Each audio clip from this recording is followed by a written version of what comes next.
Hey, love. Welcome back to another episode of Lessons from Behind My Chair.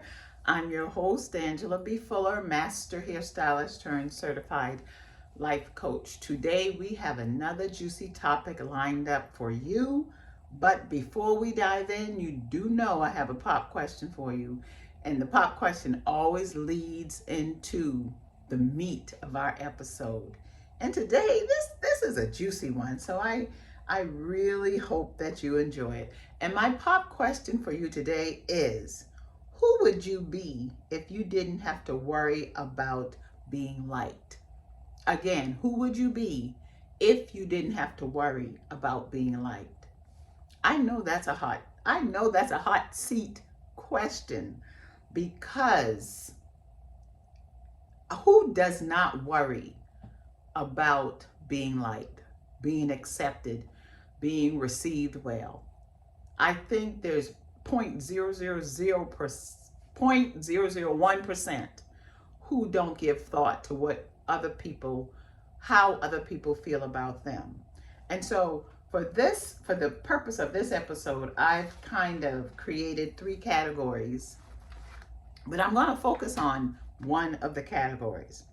So the first category uh, are the women who falls into this category.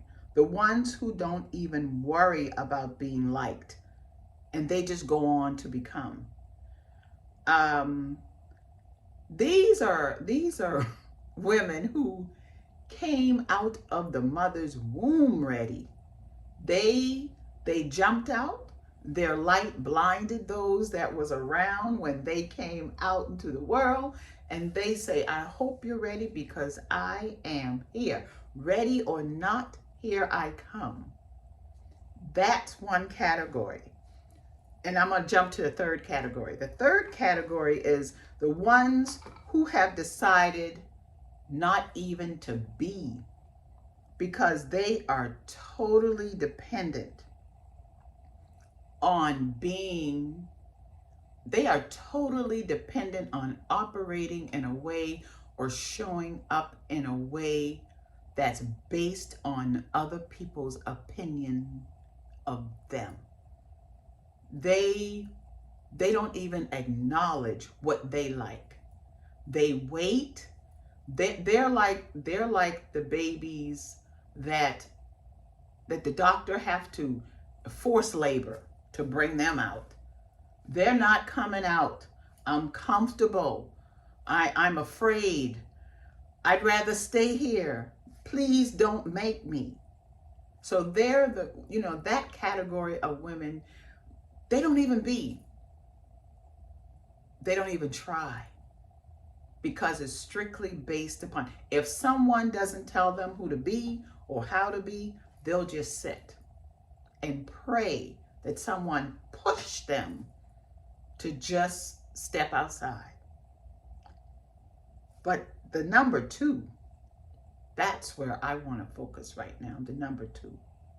The number two, I call the number twos the half beers. You know, did I step on a toe? Did I hear somebody say, ouch? Well, I just stepped on my own toe, because a lot of us live our lives in that space, that place of half be. And it's likened to the child who is about to be born, but then they decide, I'm not coming through. And then the next minute it appears as if, oh, the baby's coming, the baby's coming. And 3 seconds later, no baby. The baby has retreated. So the half beers are those of us who have 1 foot in and 1 foot out.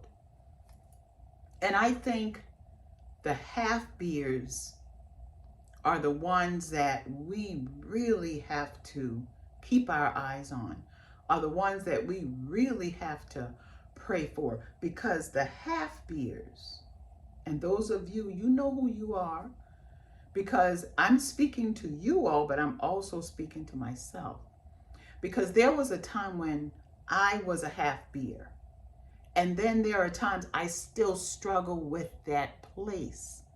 that place of being sure and that place of not being so sure, that place of, the happiest, the ones who do worry. Oh, yes, we do worry. And so because we worry, we still be, we still be, but we hold back so much because we question ourselves, because we don't want to risk what it really would be like to shine our light, what it really would be like to show up courageous, to show up confidence, to show up in the fullness of who we are, in the fullness of who we have prepared to be, in the fullness of who God has called us to be. So we're lukewarm. We start a thing, we stop a thing. We start a thing, we do a thing, but we half do a thing and then we call it our best, just to play it safe. Well, I want to say that it's time for that to cease.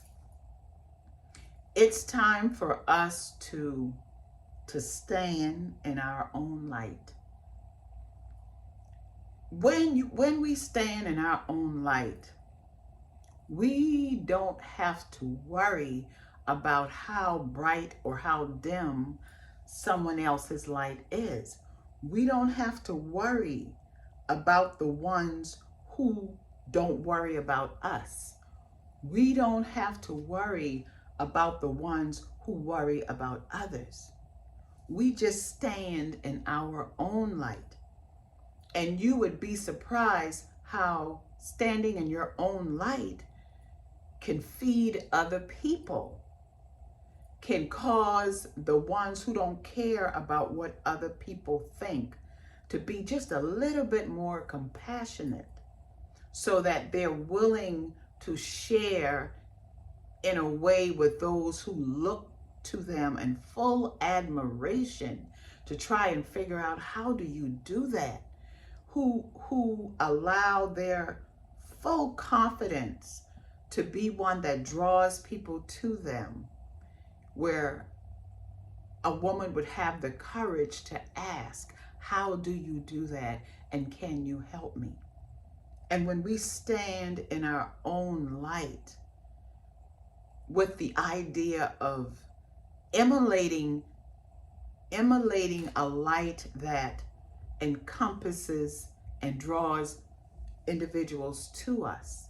So the woman that is so afraid to be, that she stands still, that she hides behind, because she's so afraid, because she's never been acknowledged, she's never been encouraged, she's never been inspired to believe in herself. She's only walked on and stepped out on the limitations that others place on her. Because I believe that there's a balancing act to that. When I think about the times that I was too cocky, confidence can lean on the side of cockiness sometime, of abrasiveness sometime, of I got mine, you got to get yours sometimes. And I think that the times that I have been that way in my life, it was because I was afraid. It really can sometimes be borderline feeling a sense of inferior. So you have to project that you're better than, or that you because of where you have come from, because of the privilege of your background, because of the degree of your education, that you're better than, that there's absolutely no one can catch up with you, that you are on top. you are going to remain on top. And part of the reason you can do that is by putting your foot on someone who's trying to come up. You know, that number one person who don't even worry about being liked, who don't even worry about being concerned, but do it in such an abrasive way that they miss the opportunity for their lights to shine even brighter and to be received by other people. And see, here's the thing. When we allow our light to shine bright, coming from a place where it can be received by other people, coming from a place where you long for it to shine in a way so that it helps not just to illuminate you, but to illuminate others, then you can draw all to you. And when you do that, you allow others to stand in their own light. Because when your light is illuminating, you know, folks cannot consume all of you. When your light is illuminating, your light is enough to allow someone else to just to come close to your light. And when others can come close to their light, it's like you take a flame, and if you hold your torch to someone else's torch that's going out, it's going to spark their torch, and it's going to help them to illuminate even brighter. So we lose nothing by giving off our light, but we can lose when we want to hold our light in. We lose when we hold our light in to the point where we dim it, where we suffocate it. So my question is, which one are you going to be? Are you going to be number one, the one who don't worry about being liked to the point where you are abrasive about it? I got mine, you got to get yours. Or are you going to be a number three, the one who have decided not even to be, because you totally look to others to define your self-worth, to define who you are? Or are you going to be a number two, the one who do worry, and in worrying, you don't let it stop you from being. You still be, but you hold so much back because you are afraid of utilizing your full potential, thinking that it's safer not to go all out with a sense of there's enough of my light to help light yours. I want to invite you to think about it for a second. And I want you to think about the times that you have been 1, 2, or 3. And I also want you to think about what brought you to a different conclusion. I know for me, what brought me to a different conclusion was this. I started to believe that we all came here for a purpose. We all came here to leave something. We all have the capacity to assist someone else in getting to their next. And by helping someone else get to their next, it does not diminish our next. It doesn't push our next further away.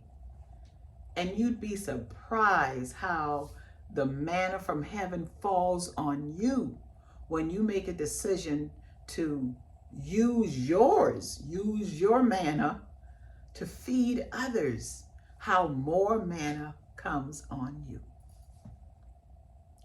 So please consider feeding someone else, not only to help them to have a full belly, but to keep your belly full as well. Okay? Do that for me. And I'll see you on the next episode of Lessons from Behind My Chair. Okay? Bye.